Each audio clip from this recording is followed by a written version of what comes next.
할렐루야. 오늘도 함께 하신 주님을 찬양합니다. 오늘 같이 나눌 하나님의 말씀 사도행전 13장 32절로 52절까지의 말씀을 통하여 유대인의 배척과 이방인의 영접이라는 제목으로 같이 나누기를 원합니다. 자, 오늘 본문에서는요. 앞에서 계속 이어서 사도 바울이 전한 복음이 비시디아 안디옥 지역 전역에 퍼지게 됩니다. 그러나 이를 시기한 유대인들은 바울 일행을 핍박하고 쫓아냅니다. 기억하십시오. 복음은 믿음으로 반응한 이방인에게 넘어가기 시작했다는 것입니다.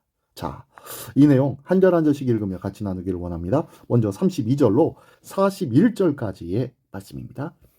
우리도 조상들에게 주신 약속을 너에게 전파하노니 곧 하나님이 예수를 일으키사 우리 자녀들에게 이 약속을 이루게 하셨다 함이라.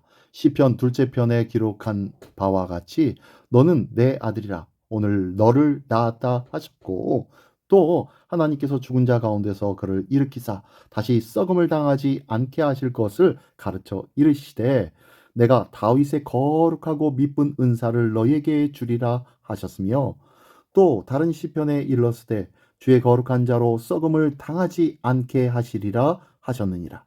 다윗은 당시에 하나님의 뜻을 따라 섬기다가 잠들어 그 조상들과 함께 묻혀 썩음을 당하였으되 하나님께서 살리신 이는 썩음을 당하지 아니하였나니, 그러므로 형제들아 너희가 알 것은 이 사람을 힘입어 죄 사함을 너희에게 전하는 이것이며, 또 모세의 율법으로 너희가 의롭다 하심을 얻지 못하던 모든 일에도 이 사람을 힘입어 믿는 자마다 의롭다 하심을 얻는 이것이라. 그런즉 너희는 선지자들을 통하여 말씀하신 것이 너희에게 미칠까 삼가하라. 일러스되 보라 멸시하는 사람들아 너희는 놀라고 멸망하라.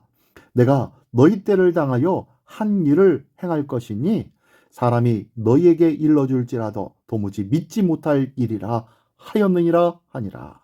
아멘. 자, 본문의 말씀 속에서 사도 바울은요, 시편 2편에 아들을 왕으로 세우시겠다는 이 약속, 그리고 이사야 55장 3절에 영원한 통치에 대한 약속, 또한 시편 16편 10절에 불멸에 관한 약속, 이런 것들은 또 무덤에 묻힌 다윗이 아닌 부활하신 예수님에게만 적용할 수 있습니다. 율법으로 도무지 이룰 수 없었던 죄 사함과 의를 선물로 주시기 위해 예수님이 못 박히고 부활하셨는데, 유대인들은 여전히 율법에 매달리며 율법을 근거로 예수님을 거부하고 또 거부하고 있는 형국입니다.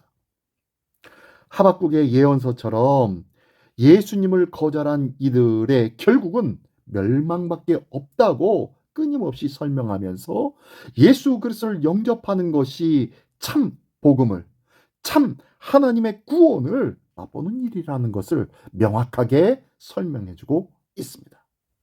기억하십시오. 오늘도 그 어떠한 율법과 관례와 세상의 관념과 이성에 찌들려서 예수를 바라보는 믿음에까지 이것으로 적용시키려고 하지 마십시오. 기억하십시오.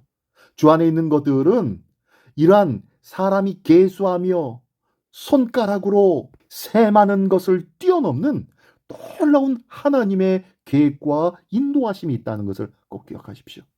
우리의 삶은 절대로 1 더하기 1, 3 곱하기 3 이러한 수학적인 삶이 아니라는 것 기억하십시오.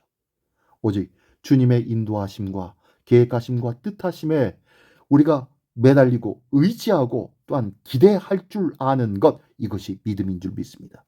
이 믿음으로 서는 우리 모두가 되시기를 예수님의 이름으로 축원합니다. 계속해서 42절로 52절 끝까지의 말씀입니다. 그들이 나아갈새 사람들이 청하되 다음 안식일에도 이 말씀을 하라 하더라. 회당의 모임이 끝난 후에 유대인과 유대교에 입교한 경건한 사람들이 많이 바울과 바나바를 따르니 두 사도가 더불어 말하고 항상 하나님의 은혜 가운데 있으라 권하니라. 그 다음 안식일에는 온 시민이 거의 다 하나님의 말씀을 듣고자 하여 모이니 유대인들이 그 무리를 보고 시기가 가득하여 바울이 말한 것을 반박하고 비방하거늘 바울과 바나바가 담대히 말하여 이르되 하나님의 말씀을 마땅히 먼저 너희에게 전할 것이로되 너희가 그것을 버리고 영생을 얻기에 합당하지 않은 자로 자처하기로 우리가 이방인에게로 향하노라. 주께서 이같이 우리에게 명하시되 내가 너를 이방의 빛으로 삼아 너로 땅끝까지 구원하게 하리라 하셨느니라 하니 이방인들이 듣고 기뻐하여 하나님의 말씀을 찬송하며 영생을 주시기로 작정한 자는 다 믿더라. 주의 말씀이 그 지방에 두루 퍼지니라. 이에 유대인들이 경건한 귀부인들과 그 신의 유력자들을 선동하여 바울과 바나바를 박해하게 하여 그 지역에서 쫓아내니 두 사람이 그들을 향하여 발에 티끌을 떨어버리고 이고니온으로 가거늘 제자들은 기쁨과 성령이 충만하니라. 아멘. 자, 보십시오. 이제 청중들은 사도 바울의 말씀을 달게 받고 다른 사람까지 전도하여 그 다음 주 회당에 운집합니다. 말씀이 제대로 들어가면 영적인 소용돌이가 일어납니다. 말씀을 제대로 들으면 내 안에 생기가 돌기 시작한다는 거예요. 하나님의 말씀이 온전히 우리 안에 떨어지기를 원합니다. 사람의 말로 자꾸 들지 마시고 하나님의 말씀은 무엇인지 그 말씀에 집중하며 그 말씀을 기대하며 소망할 줄 아는 것, 이것이 은혜가 아니겠습니까? 이 은혜를 통하여 하나님께서 말씀하시며 놀라운 생기의 역사가 나타난다는 것을 꼭 기억하십시오. 어쨌든 이 유대인들은 바울이 전한 말씀 때문이 아니라 바울 일행이 받는 칭찬, 그 찬사와 인기를 시기하여 반박하고 비방하고 있는 것입니다. 참 웃긴 일이죠. 생명의 일들을 어떻게 시기함으로 반박하고 있단 말입니까? 그들의 시기심에 사로잡혀 분별력과 평정심을 잃은 것입니다. 특정 사안이나 사람에 대한 나의 비판은 정말로 공정하게 이루어지고 있습니까?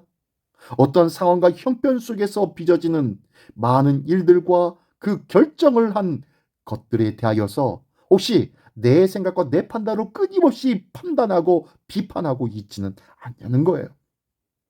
유대인들은 구원을 유대 민족만의 전유물로 여겼지만 애초에 하나님의 뜻은 그들을 빛으로 삼아 열방을 하나님의 나라로 이끌어들이기 위한 것이었다는 것 기억하십시오. 예수님은 유대인이 저버린 그 사명을 성취하셨고 또한 사도 바울과 바나바가 그 뒤를 이어 받았으며 지금은 우리가 세상의 빛이 되어 예수님을 드러내며 그 사명을 감당해야 할 줄 믿습니다. 그렇습니다. 구원은 하나님이 작정하시는 이에게 주시는 줄 믿습니다. 유대인이든 이방인이든 그들 중에 하나님께서 오직 은혜로 작정하신 이들만 하나님의 말씀에 청종하며 하나님의 말씀을 찬송하며 하나님의 말씀에 감격할 수 있기 때문이라는 거예요. 주님이 작정하셨다면 나는 오늘 하나님의 말씀에 감격하고 있습니까? 그 하나님 말씀 때문에 어쩔 줄 모르는 놀라운 하나님의 은혜에 사로잡혀 있습니까? 사도 바울과 바나바는 결국 박해를 받기 시작합니다. 그리고 결국 그 지역에서 쫓겨나기까지 하지요. 그러함에도 불구하고 성령님께서 주시는 기쁨으로 충만한 모습을 보여주고 있습니다. 52절 마지막에 보니까 제자들은 기쁨과 성령이 충만하니라 라고 말씀하고 있네요. 그 어떤 것도 주님의 말씀이 퍼지는 것을 막을 수 없음을 체험했기 때문입니다.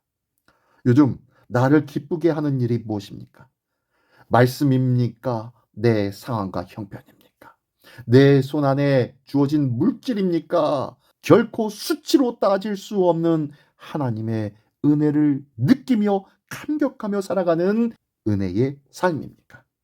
오늘도 나를 기쁘게 하는 하나님의 영원한 그 것들을 소망하며 오늘도 주님의 말씀의 자리로 한 걸음 한 걸음 더욱더 가까이 나가는 우리 모두가 되시기를 예수님의 이름으로 축원합니다. 기도하겠습니다. 전능하신 주님 감사를 드립니다. 말씀을 듣고 벅차서 다시 말씀에 있는 곳으로 향할 줄 아는 이 믿음의 열정이 우리에게 있게 하여 주시옵소서. 이제 이 땅 가운데 믿음을 지킬 수 있는 것은 오직 기도와 말씀밖에 없다는 것을 기억하며 보암직스럽고 먹음직스럽고 지혜롭게 탕스럽기도 한 선악과와 같은 유혹에 빠지지 아니하도록 주님 오늘도 말씀으로 붙잡아 주시옵소서. 오늘도 생명과 성령의 은혜로 인도하여 주시는 예수 그리스도의 이름으로 감사하며 기도드리옵나이다. 아멘.